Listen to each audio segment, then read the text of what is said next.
It's a podcast from Steam-Powered Giraffe. It's the Bennettarium. Oh yeah, Brian's out of town, so it's just Bunny and David today on the Bennettarium. Oh yeah, it's the Bennettarium. And we're starting right now. Okay. Welcome to the Bennettarium, a Steam-Powered Giraffe podcast from the creators of Steampire Giraffe. Well, sometimes it's not always about Steampire Giraffe. Sometimes we don't have any news to update you on, like today. But today we do have news, and the news is that there's no news. There's no. we are all here experiencing the Steampire Giraffe podcast, and here's where some people will check out because they're like, okay, no. No announcements for new fresh start servers or whatever people are waiting for. The Bennettarium, from the creators of Honeybee. You remember that song? Remember that song? If you like the artistry that went into that song and music video, well, the same care is taken as we hand pick turds from the toilet. For this, I'm Isabella Bunny Bennett, and I play a rabbit in Steampire Giraffe. And my name's David Michael Bennett, and I play the Spine in Steam-Powered Giraffe. But they also gave me an extra role. It's called Gigi the Giraffe, and so I can also say, I'm Gigi the Giraffe. Now, does David have anything like that? No, you actually portray Peter, right? Or you did. Yeah, but that we don't even have the video of that. So like, yeah, because it was done like he was like. So I don't even know what the voice was supposed to be. The only time Peter's ever been seen in live action, David was him, and we have the live action masks. That we just haven't used them except for like that once. Yeah, and it was just like one show, and it's not even it wasn't even filmed, and it was like it was like a live projection thing, and So very few people have seen it, but we wanted to keep it that way. He was on the softer side. He's kind of a soft-spoken guy. Assuming he sounds more like we sound like or something. Anywho, he sounds like Joe Pera. Joe Pera, is that his name? We have a bunch of cast of characters in the extended universe. All voiced by us.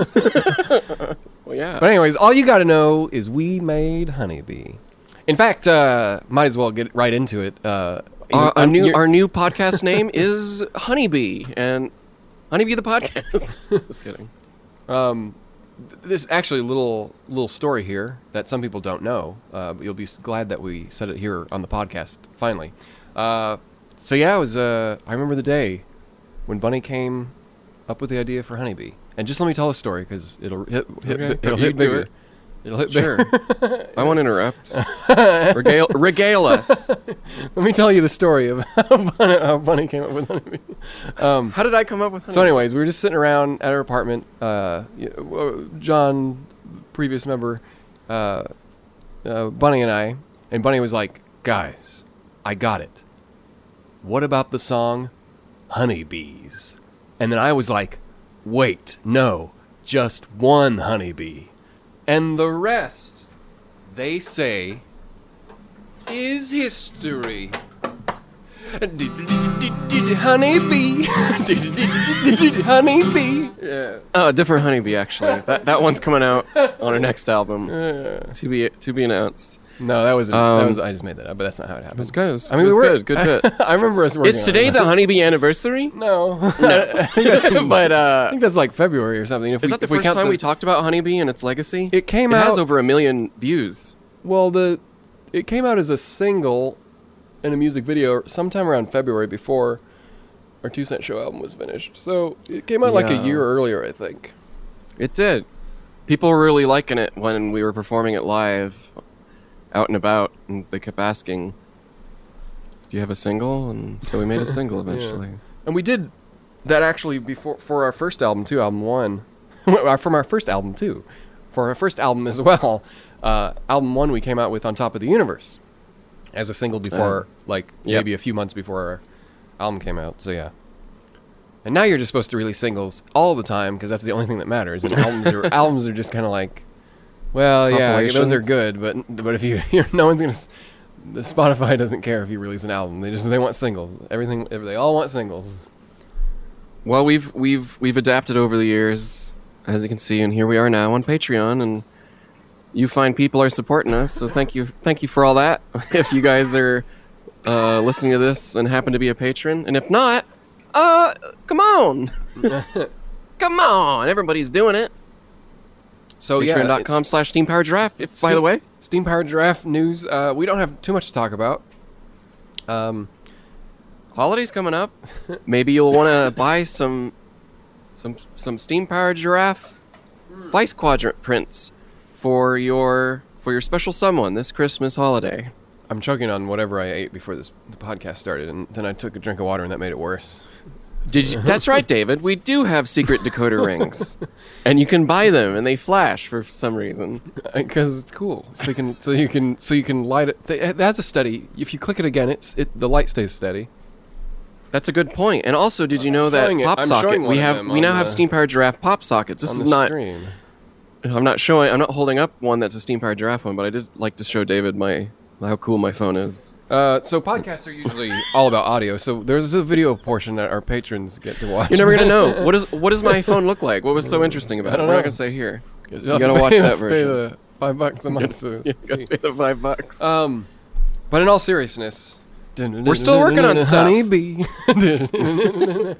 Honeybee. Honeybee. Yeah, no, we're still working on so many cool things. I think we announced sometime that we're revitalizing the comic. We don't have much to say about that, but the process has begun. So yeah, I think we made a little bit of a. There was a social media post about that. More stuff, more comic stuff, moving to webtoons, stuff like that. But we'll have more official announcements in the future. Yes, we have things we're working on we can't talk about, unfortunately, yet. But we're working. If you look into our eyes, you can tell we're working hard. If you pay the $5, you can come and see the bags under our eyes. But no, Steampire Draft news. There's not much else to say. But you were saying for holidays, I do want to point out we do have a merch that's not in our store that will be coming soon. We have actually one more item. That we're not going to talk about right now, but there will be another item by the end of the year. But one of the items we can talk about is we will have some 1896 vinyls to sell on our store. So last year in 2021, we did a Bandcamp vinyl campaign, and a few hundred people pitched in and wanted to get copies of the vinyls, and we did like 10 test pressings that were signed by the band and stuff like that. And we also did one for 2 Cent Show this year, which is still being manufactured and should be out to people in October or November or so. They haven't quite given us the final date of that, but test pressings were good, so everything's signed off on our 2 Cent Show Bandcamp vinyl. But we have extras from our 1896 vinyl campaign that we're going to sell on our store, and it's coming up soon. They're going to be autographed copies, and we actually do have some test pressings to sell as well. They'll be comparable to what people did for the Bandcamp vinyls. They'll just be slightly more expensive, so people who support us on Bandcamp got a little bit of a deal or whatever, because they actually got a vinyl. If they got the test pressing, they got the test pressing that was signed, and then they got a copy of the regular album too. So they got kind of that's cool twice. Whereas so if you're a collector, we'll have a few. It'll be limited. We're not expecting too many people to buy them anyways, but we'll have a few to sell. So if you want one, we probably would have enough, a couple dozen regular ones, and the test pricings we have even less of. But we're going to have those 1896 vinyls, our newest album, on our actual Steampire Draft store, spgstore.com. Mm-hmm. And patrons will definitely be notified, Yeah. First, we'll throw the link your way before we post it on our social media. But we still have a few more to sign. We're not going to sell any unsigned ones because there's just not quite enough to, people would always. You'll support the band with an autograph if you want one, and if not, then wait for another vinyl campaign in the future, and all that. But yeah, and we'll probably do the same thing with 2 Cent Show next year. It's pretty much just like after the Bandcamp vinyl's done and all the pledgers get their discs and whatnot. We'll have extras and overs because you have to make a few extras for people who 2 Cent Show, isn't that 10 replacements and stuff? Isn't it 10 years old this year? Maybe. Came out in 2012. It's 2022. Well, if we missed the date, yeah, it already happened, and I actually do have a list here, because for social media that Chelsea also uses. I don't remember. Well, it may have already been the anniversary, but it's what a great way to celebrate 10 years by making 2 Cent Shows in the coming year. Yes, 2 Cent Show released May 23rd, 2012. Cool.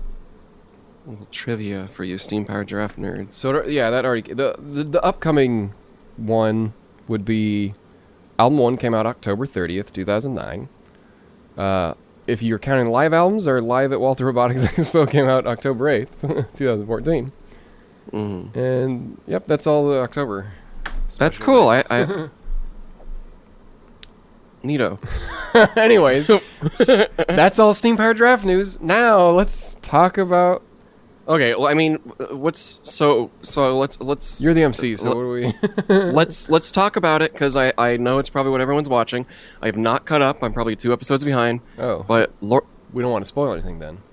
Yeah, of course. Well, we shouldn't spoil anything anyways because maybe some of our audience hasn't seen it. But Lord of the Rings: Rings of Power. It caught me by surprise at how good it is, and like it's actually like super good. Like it's really entertaining. I also like it, and I live with my partner Chelsea, who is a big Tolkien buff, and she's super ecstatic about it and likes it. Likes all the changes that they're doing for it, because some of the text from the Silmarillion is kind of reads more like I don't know, kind of like a religious text almost. So it's not as specific as something like Lord of the Rings: The Hobbit, obviously. So there's a little bit you have to interpret, and plus they don't have the rights to all the stories. So I guess they, on a case to case basis, Amazon goes to the Tolkien estate and can request to use certain stuff from the first. There's a certain books or something that was very close to Tolkien that they don't quite give out because it was, I don't know, he was more passionate about some specific thing. Too bad Chelsea's not on the podcast today. She'd tell us all about it. But unfortunately, she's at her day job, and this podcast barely pays her anything. So that's why she doesn't show up too much. No, but no, she does all the merchandise for us.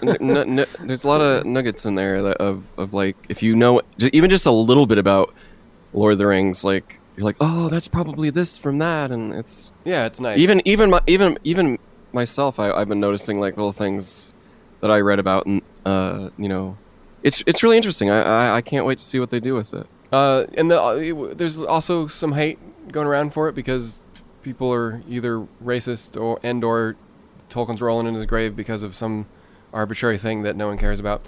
But that's not how we feel about it. So yeah, I like it. I think it's great.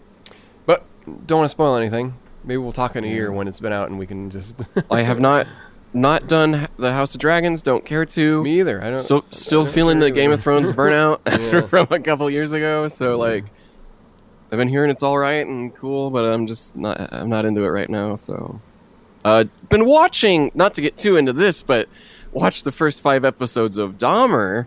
Oh my god! Like, I've been reading about not for me. I don't know his files for like years, and if you're into the true crime, it's like. This one's really good. I like how they're doing it. Would recommend it. They don't get into it's not super like gory as you would expect, but like, like it's the suggestion is enough. And what's his name? He's the Quicksilver. That one guy, not Quicksilver. From the no, Marvel movies. No, he's from the X-Men. Was he? Quicksilver. Okay. It's that guy. Yeah. I can't remember his name, but he's really, really good. Gosh, yeah, no, it's good. It's good. Like trying to understand. Like just there's so much like new information. If anyone has like read his case and stuff, where just like it really maps it out in a way that's like holy moly, like this is like the perfect like gumbo to create this monster, and it's like it's like it doesn't even feel real. Like when you're watching it, you're like all of this happened. All of this really happened.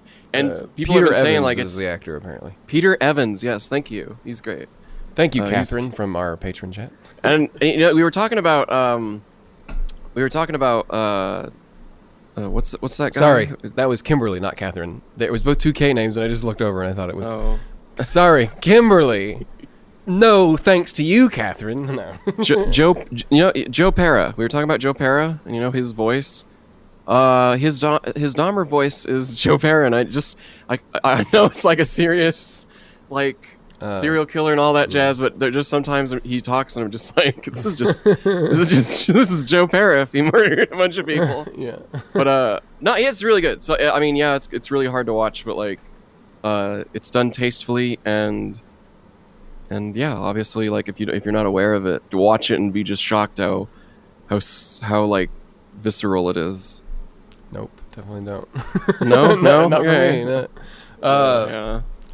Okay, there was a little bit of entertainment news. Could we go news? It was just what we were watching. Hot no off the video presses. games. No video games. I mean, yeah, but there's plenty. I guess there's. But we should do the questions. We have quite a bit to get through. We have a bunch. Well, let's see. So these are questions that come from our $10 patrons. We're on Patreon. Do you want to start? Yeah, let me open up the. Let me open this up here. Bennettarium questions. We'll go down the list, and if there are any for Brian, which are usually more generic and for the whole band, yeah, we'll save those for next time. No, we don't always get to all the questions, but we kind of carry them over when people submit some. Where are we starting? Start at the top. With okay. Zion DeWolfchild. Or Zion. Zion DeWolfchild asks, Hi, from Zion. I was curious. How do you come up with the themes for your songs and albums? Always find the stories interesting and enjoyable. All right, themes from the songs and the albums.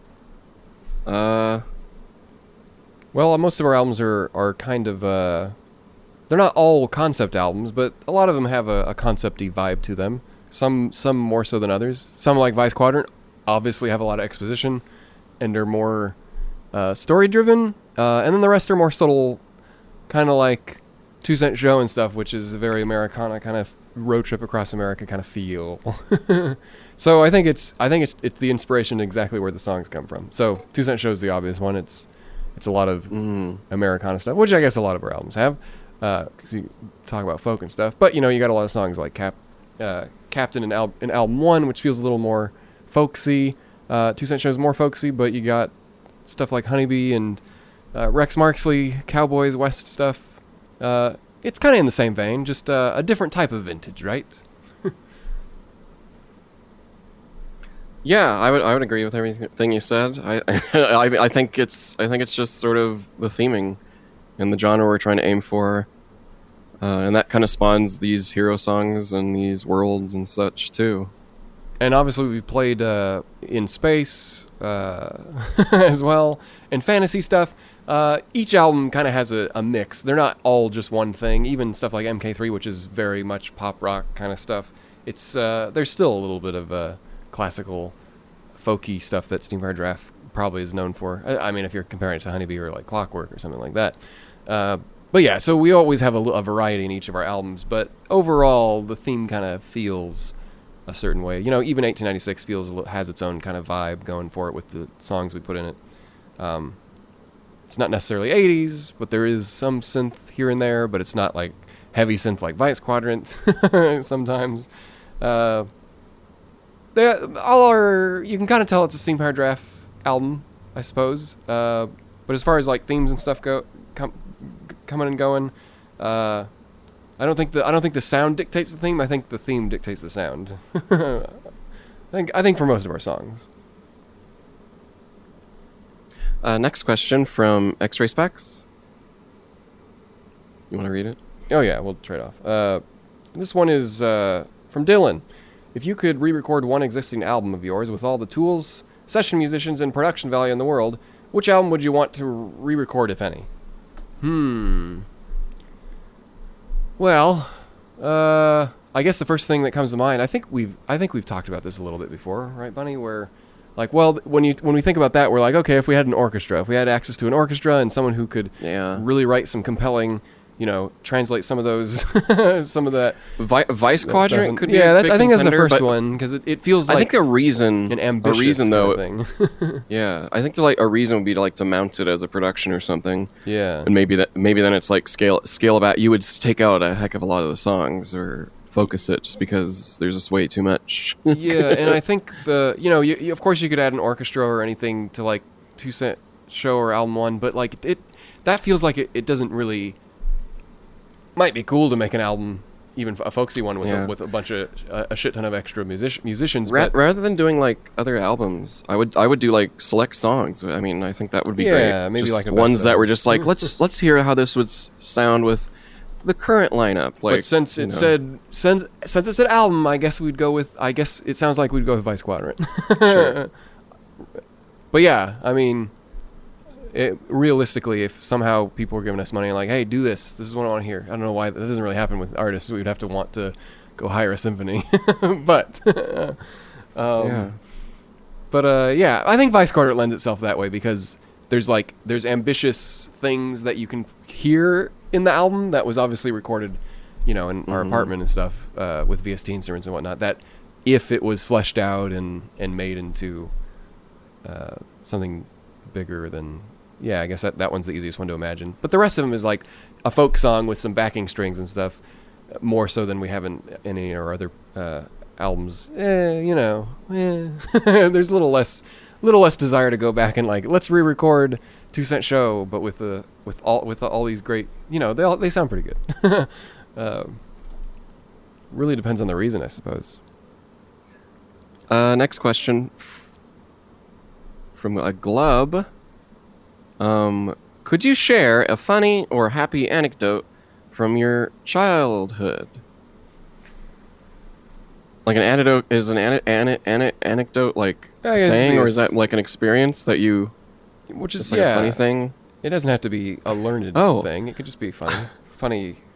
I fell down on my bike with training wheels down a hill, and got all scratched up. And then I never rode a bike again. Is that funny? Is that an anecdote? I don't know if it was funny. But you're laughing, but I don't know if anyone else. Funny. I know they exist. There's a few in our childhood. It's easy to focus on the negative stuff as a human, as we do. But I know there was some good memories too. I just can't put my finger on right now. No. Funny.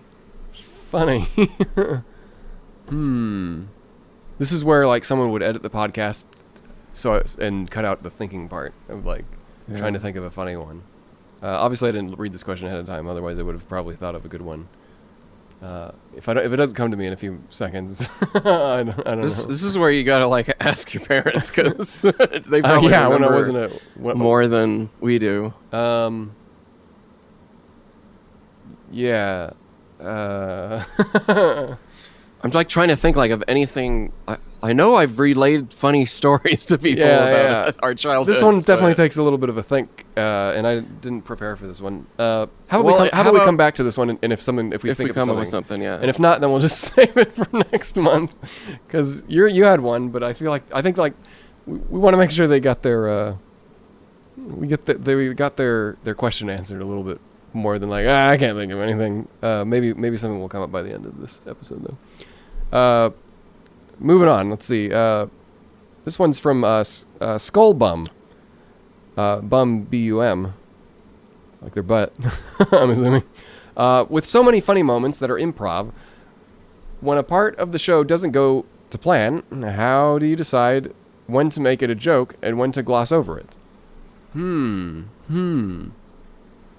know, I guess it's kind of like, I mean, I guess that comes with time and practice with each other. And sometimes how the a joke audience is responding? Yeah, I mean, you kind of got to feel it, and we kind of trust each other to not make it go overboard unless it's really like hitting the audience good. Because sometimes a joke that just keeps going on and on and on and on and on and on can be funny. You gotta consider pacing. I think it's just, yeah, I think we're just always considerate of what's happening on stage, and like we always. That's kind of fun. Some of the fun is seeing how the dynamic can be snapped like a rubber band, and like it throws us off, but only for a little bit, and then we're right back into the script for the show. Yeah, and sometimes the scripted stuff doesn't land, and you're like, uh-oh. No one thought this was funny, but it was hilarious to us. And maybe that's execution, who knows, but then you try to like, you're trying to like spin it with improv to try and get something out of it. But if it doesn't, then you're like, well, we ain't doing that again. Usually when we're talking in rehearsal, one of us will remember something like that happened at one of the live shows, and we're like, can we just do that? Let's just do that again. And that usually breeds some new jokes. That's just called like reprov, where like a improv thing turns into like a thing that you say. And a lot of our stuff kind of started that way too, because Balboa Park, that's where we started street performing. You kind of, some of the bits you did come up with, like as a kind of a sketchy kind of thing, but then additions would be the mainstays. Like, this really got a good laugh, so let's do that again. So, you know, there's a little...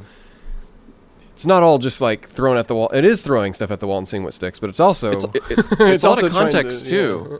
Like, a lot of our best jokes also just come from our audience interaction, where there's kind of a mood and an energy, or a joke that keeps getting laughs, or something that funny that happened on stage, where the audience is like, they're the only ones in the know with us.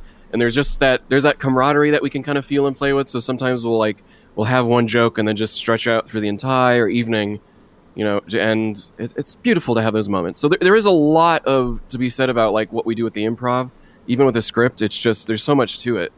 And then also just like living in the characters' heads. And then, you know, when we're just like quickly thinking up like responses as the characters, that's when it just gets pretty magical. Anyways, I digress. Let's move on to the next question. Do the robots need therapy? From Sarah Meacham.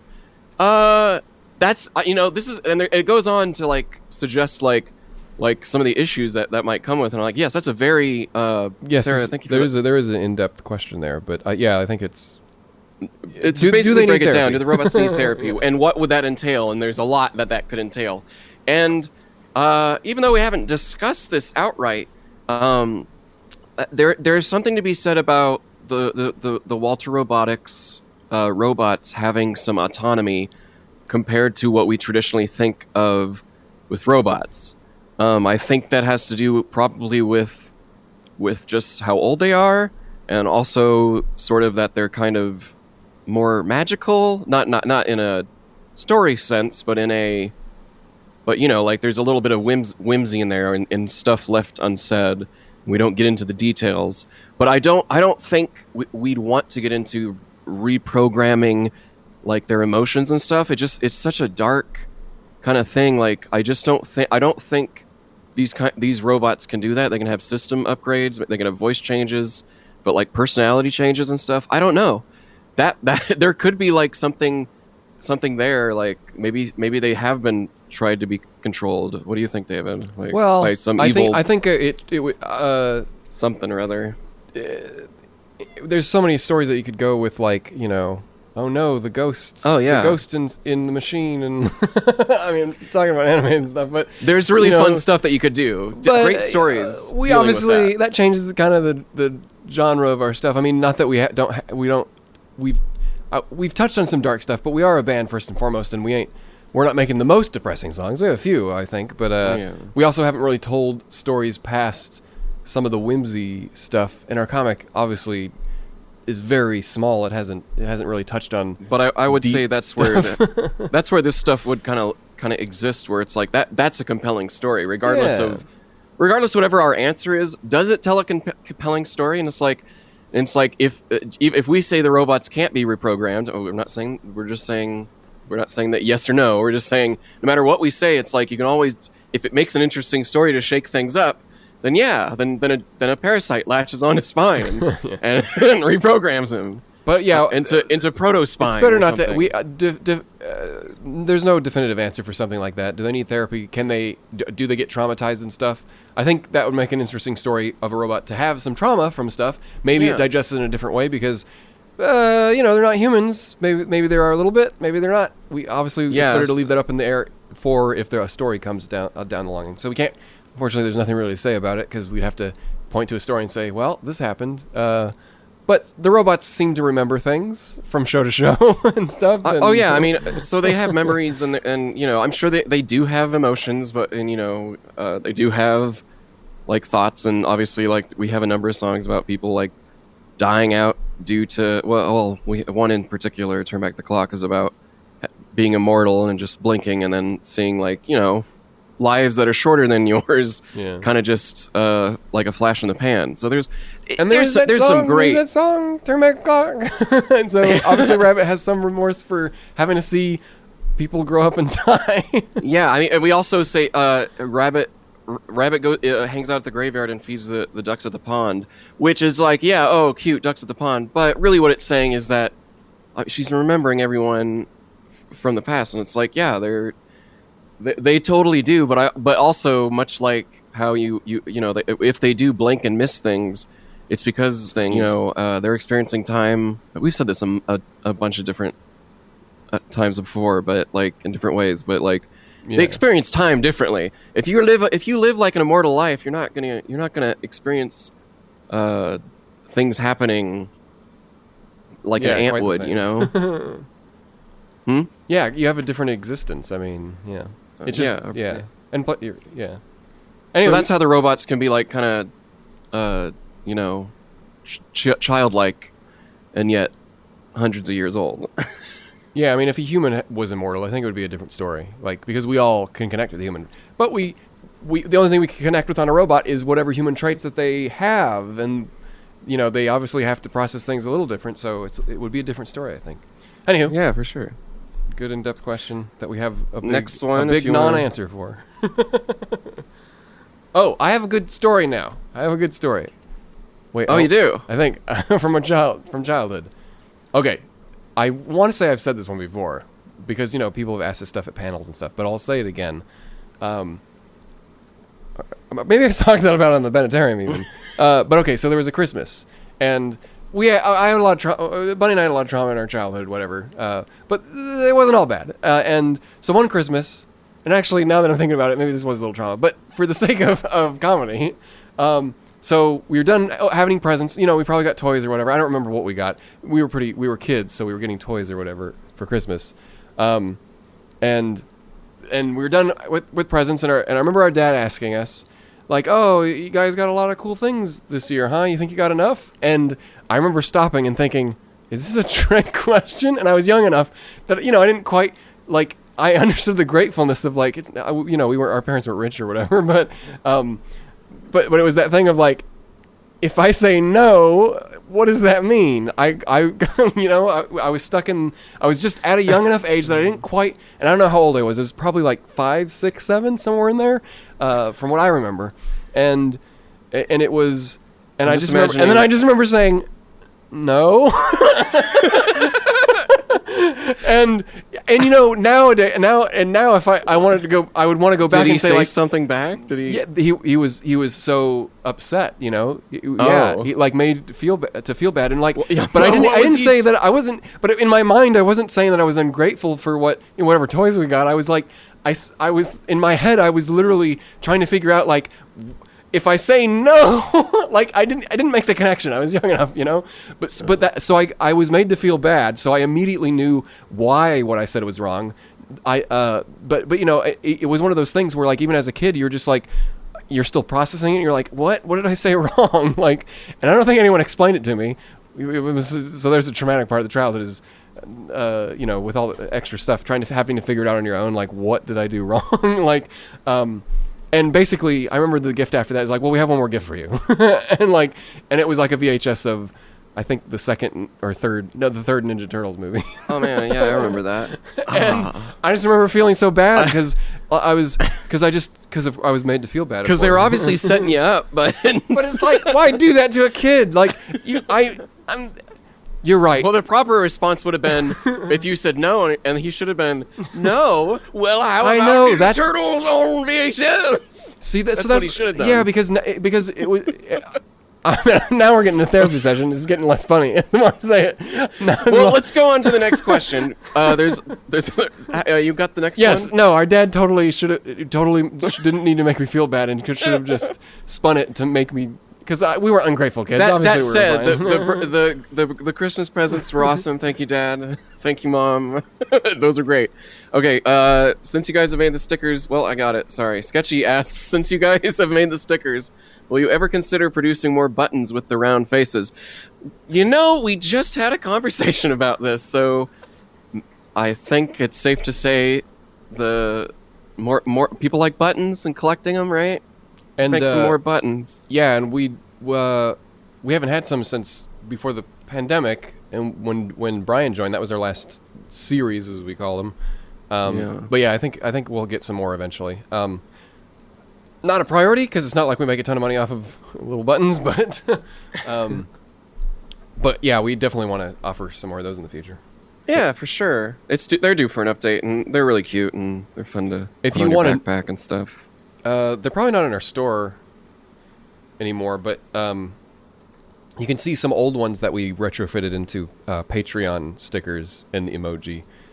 Not Patreon, Discord stickers and emoji. So if you want to go take a look at some of those, you can see the old ones that were retrofitted into those on our Discord, our visual Discord. Cool. You got the next one? I just deleted the... Oh, okay, cool. This one is from Jesse. Random question that's been eating my brain since the song came out. Who sang the highest harmony in Unbreak My Heart around the 3:18 mark? The Say You Love Me Again. Well, there's a few high harmony parts in that one. This was Brian's Unbreak My Heart. It's a good one.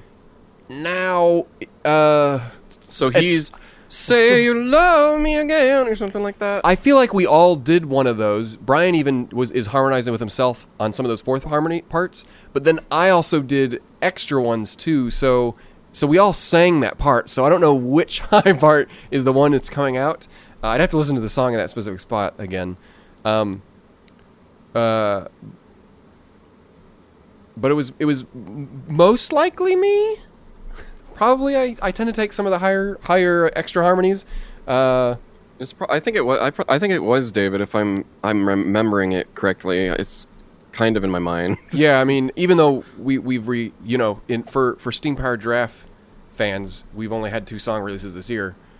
We've worked on so much other music since then, yeah, we can't. I can't really recall that stuff, but it's most likely David. He usually does take like the super high ones. I just remember Brian did record a few stuff on a few like fourth harmony parts on top of himself, because sometimes harmonizing with yourself when you're the lead singer sounds good, so we kind of throw that in. But yeah, there's a few. We all have that part.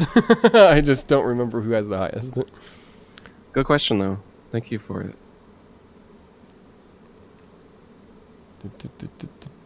But if they were asking, it was probably either you or I, because I feel like maybe Brian's voice you could probably discern a little more than you can Bunny and I's. Okay, we still got.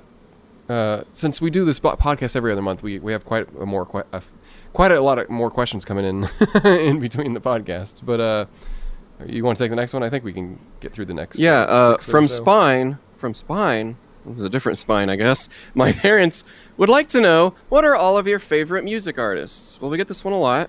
Good question. Let's rehash some of our favorites. What am I listening to right now? I can answer a lot better. Definitely been on a Beatles kick again. It usually takes a couple years before I'll listen to them again. Usually I only pepper like one or two of their songs in my playlists on Spotify and stuff.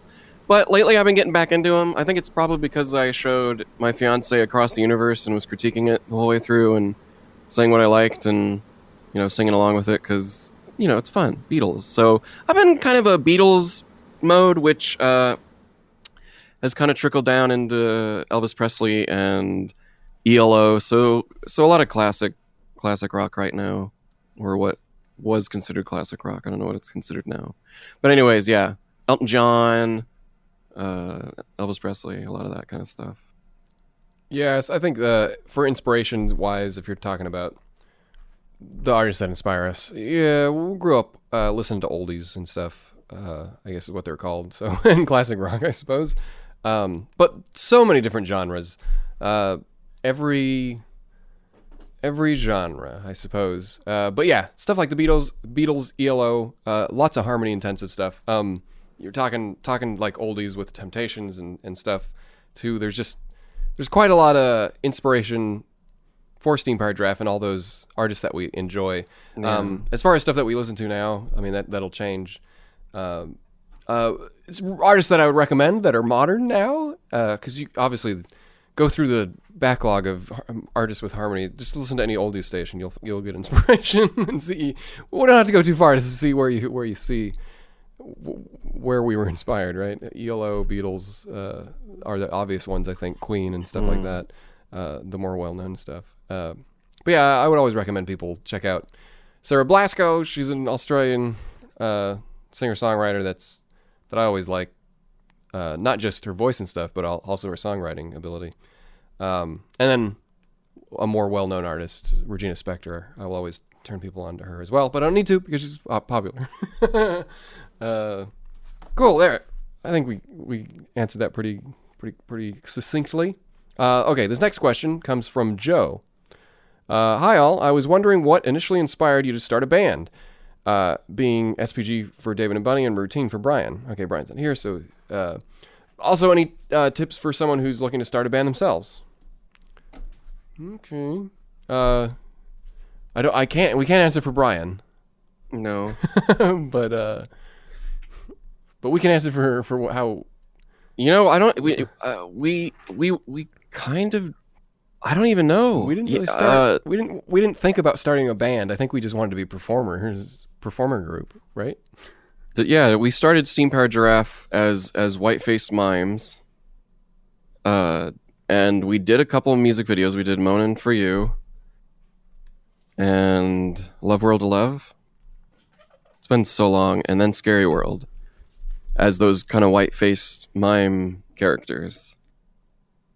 And we called it Steampire Giraffe, not because of the robots were a thing. I think they were starting to be.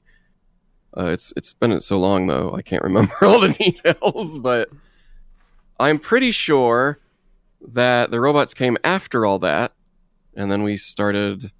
That just really took off. So yeah, we donned the robot makeup, and then the rest is history. We started the band, or we started the act, and then because it was musical, that just kind of required more and more music. So we just kept fleshing that out more and more. Yeah, I think Bunny and I probably were trying to write songs from a young age, even without any tools available to us. I think we're just musically inclined in that way. But yeah, we didn't really start Steampire Giraffe thinking that it was a band, but early on there was like, well, I can play guitar, I can do this. So it was just kind of like a hodgepodge of everything that we were kind of interested in. We just kind of didn't know what we were doing, so it just turned into something as we kind of. It was fun to create, though. Yeah. Yeah, and as for tips for someone that's starting to look to start a band, well, we started pretty unconventional. So I mean, we definitely went through some of the same growing pains that lots of bands do, of course. But yeah, it's kind of just luck of the roll of the dice, right? Because even us, like, without enough dedicated people wanting to do it, it probably would have ended a long time ago.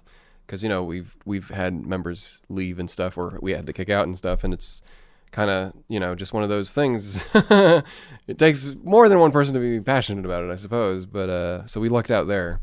But yeah, you'll probably have dead weight you'll have to cut off. I think that's the sad truth of some of this stuff, especially when you start it with your friends or a young age. Yeah, I wouldn't expect starting with your friends to end super well. There's gonna have to be a point.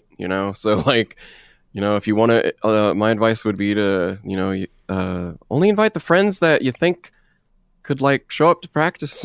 Yeah, it's hard to say, because we have, obviously we've known Brian for quite a while. He hasn't always been in the band though. So, in fact, I think we've known Brian just as long as we've known like John or Aaron, any other people who started the band with us. So, yeah, but we're at a different place in our lives now. We're not early 20s anymore. We're, mid 30s. So, it's a little easier to, kind of avoid some of those early pitfalls, young people stuff, which is usually rehearsals and stuff that some people don't want to show up to.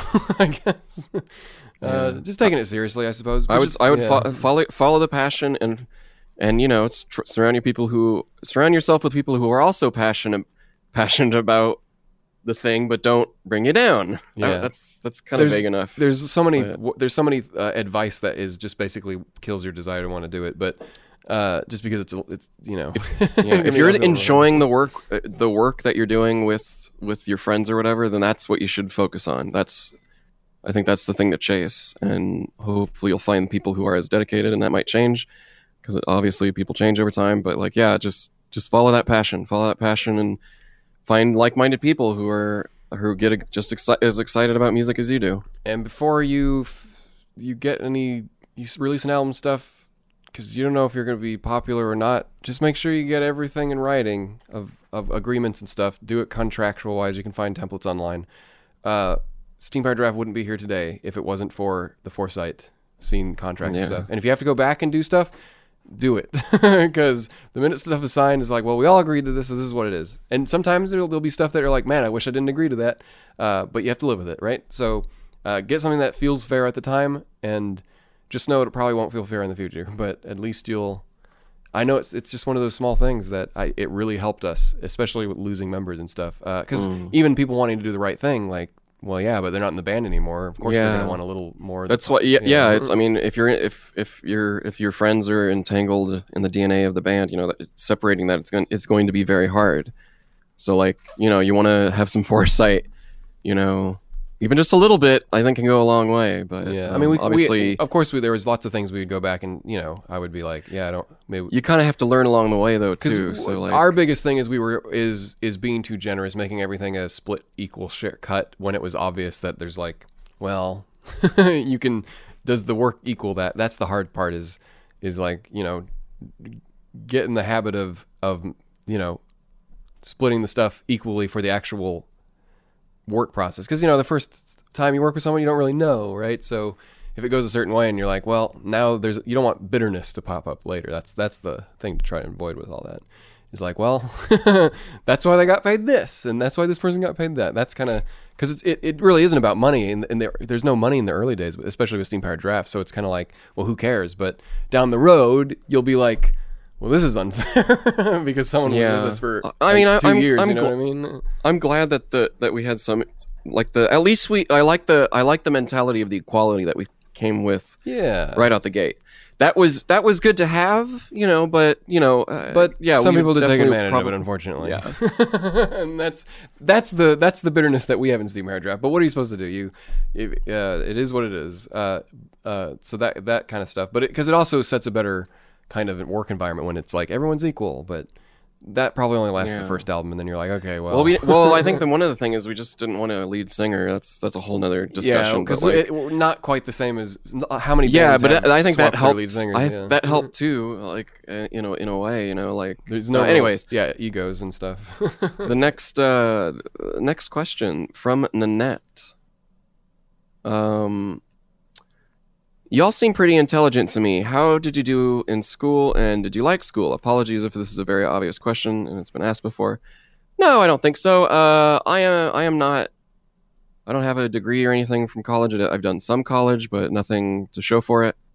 And I was good in high school. I don't know if that matters, but I got mostly straight A's, except for when it came to like math and graduated with honors. You were too, as well. Yeah, we definitely both graduated with honors in high school. And yeah, I got scholarships in math, so the opposite of Bunny, I suppose.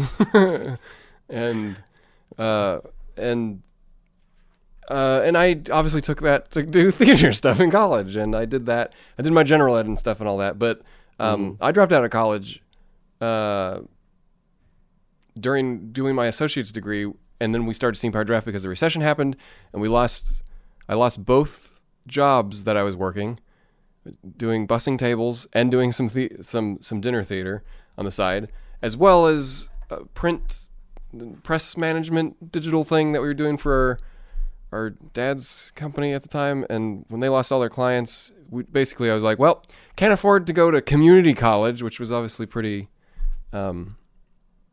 cheap, but we just couldn't do it. When you have no income, you're like, well, at the time it was like what, $25 a unit, and you couldn't really afford to do that. We had to figure out, like, are we just getting jobs or what? And we didn't start Steampire Draft because of the recession, but we made our album 1 because of the recession.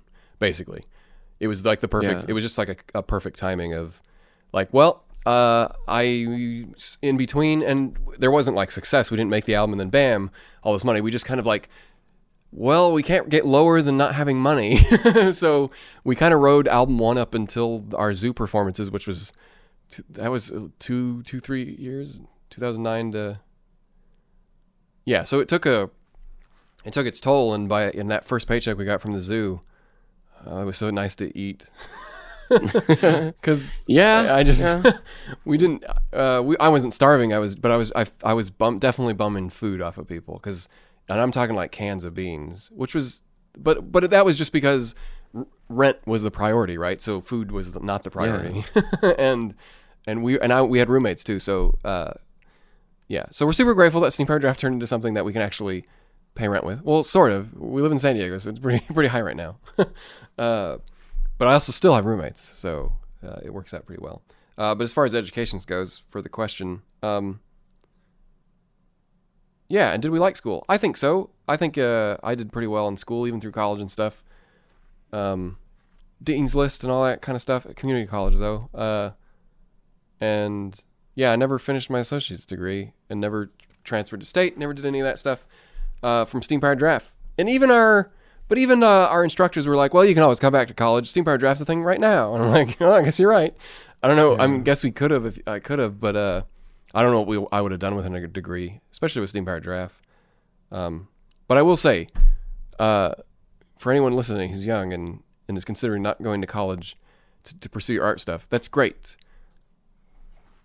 But I think you should learn the good habits from college. And yeah, I mean, it's more about studying. If anything, you got to look at it like you're going there to learn. Yeah, and but there's plenty of stuff that's like kind of BS. You have to pass this class, you have to crunch and cram stuff for the night before or the week before or whatever, and that's always unfortunate because, like, well, the classes that I learned the most in were the ones that the teacher was passionate about.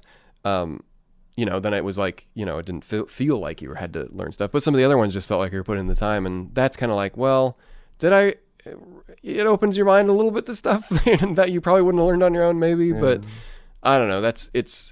I think it's more so than even people like high school. Because you see valedictorians and stuff get burnt out from high school and then kind of just bomb in college and not really want to put the effort in. But I'd say college is where you should put the effort in, if even in high school. The next question from Electra actually kind of ties into this one. Oh, yeah? Do you want to read it? Sure. From Electra. Hi, I'm an undergrad music student, and I just wanted to say that seeing you guys succeed while also doing what you love is incredible and makes me really happy. I wanted to ask you, before Steampire Draft was a thing, what did you guys think you'd end up doing once you were out of college? For me, it flip-flopped. I was a video game design art major, kind of got like pressured into that by the schools, the high school, and the recruiters, and also my parents to just pick something. I thought, I love video games, I can do video game art and design. That didn't work out. Left after like a semester or two, and went back to community college to pursue theater and art. didn't have a plan, didn't know, honestly was low. I was just feeling like I didn't have a purpose, quite honestly. So like, yeah, I don't know. I think I didn't have much high expectations at all for anything. I didn't know what I was going to do with my life. Right out of high school, I went right into theater.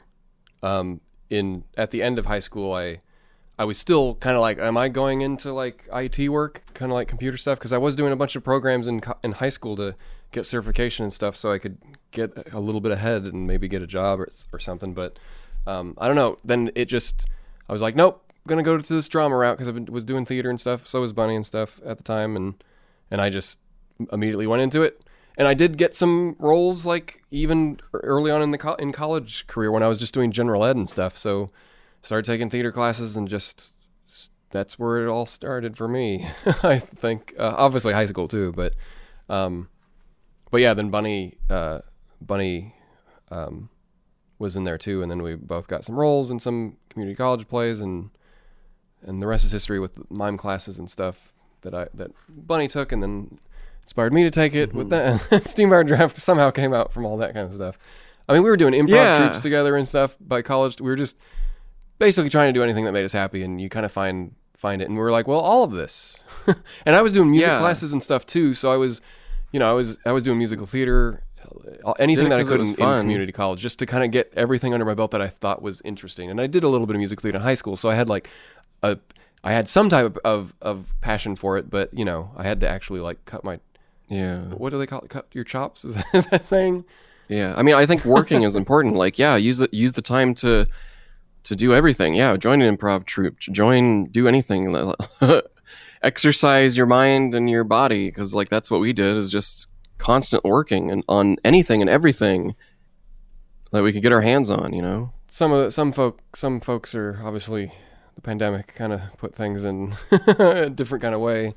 But how that might apply to you, like maybe you're not doing something as similar to us, but maybe in the same vein of entertainment. Well, there's probably different venues, but so. Okay, one more question that came in today. This one's from Honeybee. Not the song, but someone who also has a Honeybee as their username.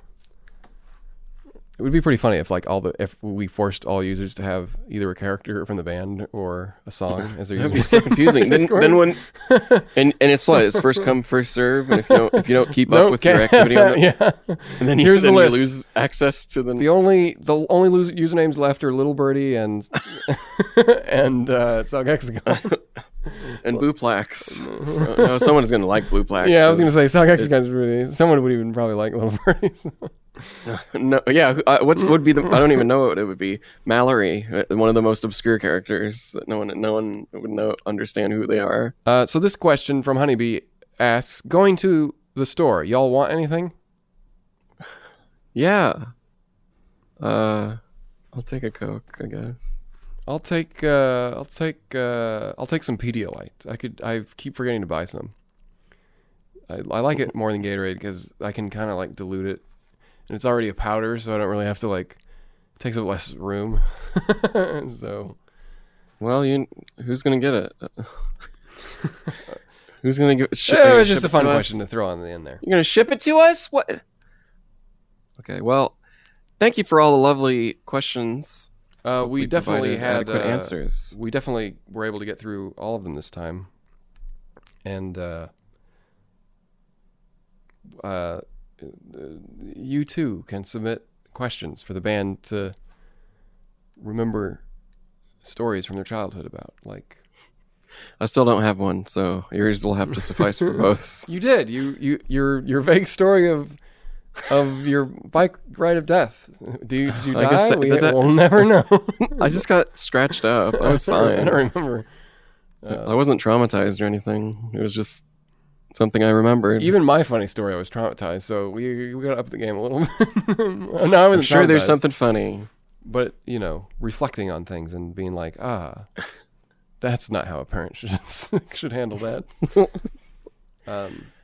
I mean, that's the hard thing with any of those questions is I don't think I'm a depressing person, but when I think about my childhood, I definitely think about the terrible stuff first and foremost. So yeah, it's there's no sugarcoating some of the. Yeah. There's no sugarcoating if you didn't have a good childhood. There's just it is what it is. But not that there's not good memories, but I think the good memories came after childhood. The ones that are easier to see through the cloud of our upbringing, I suppose, because it's a little easier. Older, obviously, things obviously get better if you too also had a crummy childhood. You can shed some of that when you get older. And work on the rest, and you don't have to be defined by your childhood, even though we do carry that stuff with us for quite a lot of our lives. Bennettarium. Man, it was a whole year ago. We were coming out with some music videos. What came out in September? Summertime? Was it summertime? No. Summertime It was summertime. I'm pretty sure that was in September. Maybe not. Yeah, I think it was. Summertime Sadness. Cool. Yeah, and we got some more stuff in the works, and that's pretty much all that's the only way we can talk about it is vaguely in a few words. So we're gonna have like something like everything's coming. What is it? Just didn't line up with the podcast, so we're gonna have to talk about everything late on the next one. Yeah, so, I mean, I guess that's what people have weekly podcasts sometimes, and then it's like, well, there's always something to talk about. We're also not plugging. We don't have guests, so we're not plugging other people's stuff either. No, we could. Hey, that would make for an interesting show. Maybe, but I don't know. That's more work. Yeah, this is more just a bonus for people who enjoy the band, see what we're up to. I guess we've tried different formats of the show. We've had whole episodes where it's just where we just have Sonic the Hedgehog coming. Oh man, I love that one. Let's do more of those. Yeah, I mean, sometimes those are more popular as far as feedback goes. But sometimes they just want to know, when are we selling the 1896 vinyls again on our website? The answer is sometime towards the holidays, within the next few months. Well, everyone, thank you for joining us for another rip-roaring ride through the Steampire Giraffe podcast we call Bennettarium. For some reason, I unplugged the microphone already for the guitar, so you can just close it out with whatever song you want. It's a podcast. Oh, any song? No, I mean, Power Giraffe. It was the Bennettarium. Come and join us in a few months, and we'll talk more about things on the Bennettarium. Oh boy, you were listening to the Bennettarium. And it's the end of the show. Cool. We don't have a nice button joke at the end there, but something funny. Oh, someone said, hold on, doesn't David jokes always about buttons. think everything happens in September? Yes, I believe that was a thing I've said on a live stream of some sort in the past. It's because of the song. It's that song. Yeah. The 24th of September. Vice Squadron was released September 1st, so we have had some things released in September, so it's not too. One thing doesn't mean that I think everything should, but I'm pretty sure that Summertime Sadness came out in September. I'm like 50% sure. All right, y'all. Enjoy the next podcast you listen to after this. Yeah. I hope it's entertaining, but not as entertaining as us, because we want you here. See y'all in November, I guess, because it'll be the next time, and then again in January. Wow. Okay, now I'll hit the end stream, and then I'll hit stop the recording too.